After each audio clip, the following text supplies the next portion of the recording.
and welcome to what might be the final project video of 2020. So today I've got a log mounted on the lathe and I'm going to be turning a Christmas snowman. So as I said, log on the lathe, not sure what it is, think it could be something like sycamore maybe or something like that.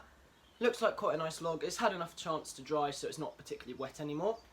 Got a few turning tools ready and we're going to get turning this. Let's get going.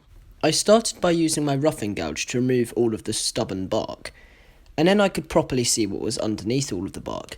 I think this was a piece of sycamore based off of the colour of it. It was a very, very light white colour, which I think replicates sycamore.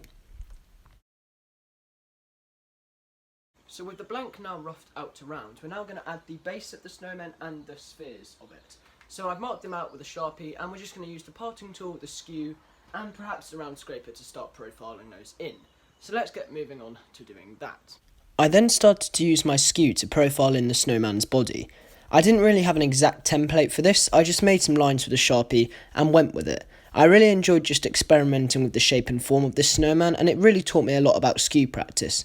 It's been a long time since I properly used a skew, so I really enjoyed having a practice with this.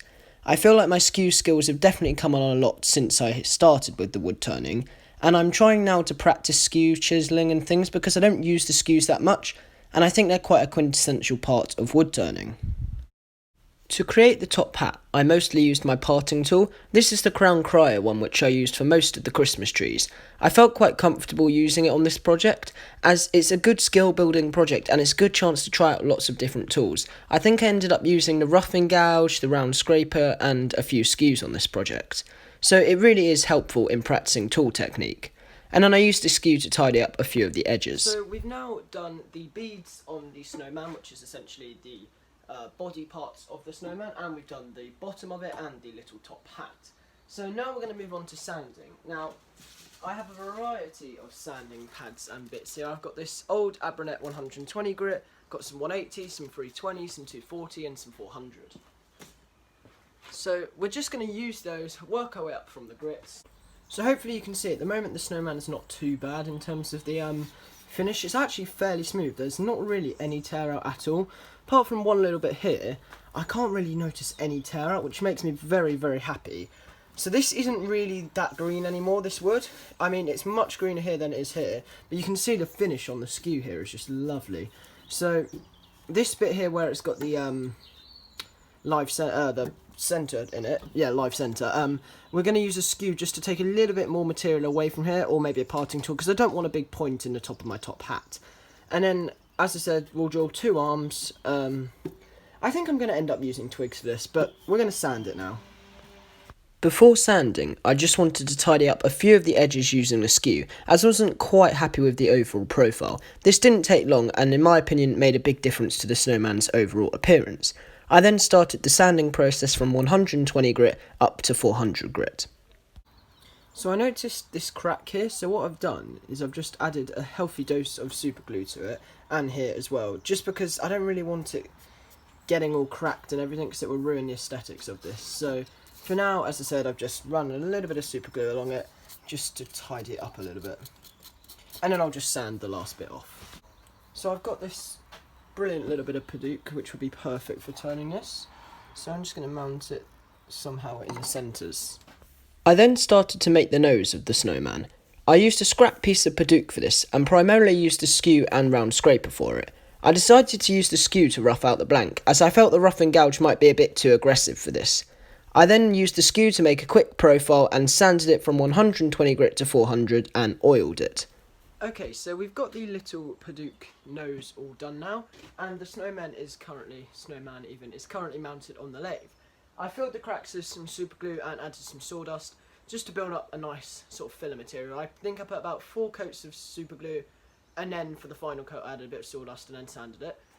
Now we're going to put it back on the lathe, quickly go through the grits again, even though I've already been up to 400, because I've added the super glue. I really want it to have a nice finish, so I'm just going to go from 120, maybe 180, maybe even 240, and move up to 400 again. Then we've got to drill this tiny little Paduke nose in, and I'm even going to try and challenge myself. I think I might even turn some little eyeballs for the snowman, but I don't know. That's a thought for when I'm turning this. So let's get sanding, and also we're going to use the skew to clean up the top hat. Now to fill the gaps I just used some Loctite super glue. I would have used a cheaper brand but I don't have any, and this is what we had around the house. So all I did was I took some super glue like so and just literally run a little bit along this line where the crack is. Doesn't need to be loads, you can just build up a lot of coats. I have already done this but I'm just demonstrating it. And then another little bit here.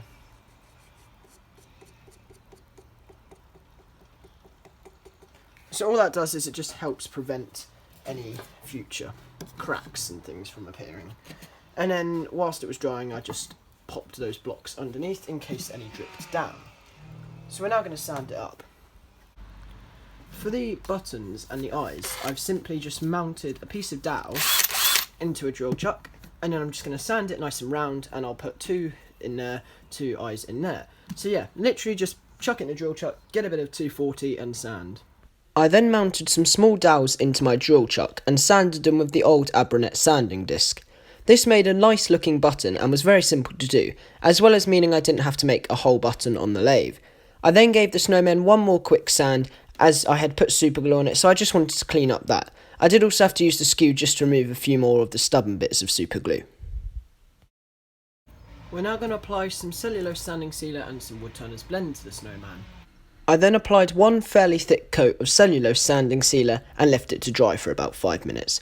After that, I moved on to applying some wood turners blend. If you're interested in purchasing any wood turners blend, I'll leave a link in the description down below. But essentially I did one strong coat of wood turners blend, buffed that off, and that was the finishing process done.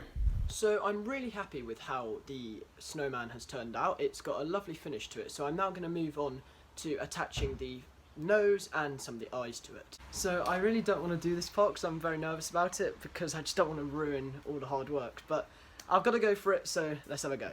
One mistake I made with this snowman was that I forgot to drill all of the holes at the start before I started turning. What I should have done was drill all of the holes first, so that when I went to put everything in, it was all ready and didn't require drilling onto quite a slippery surface.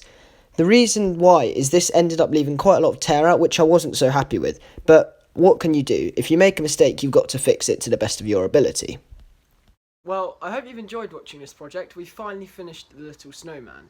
Now there's a couple of things, if I was to do it again, I would improve. So firstly, the eyes being centred, because they're both at a different height, and equally the tear out on the left eye could do with a little bit of improvement. I think that'd be your left, my right, but I'm not really sure. But I'm really happy with how it turned out, and I think it was a really good skill builder. So thanks for watching, and I hope you enjoyed this video.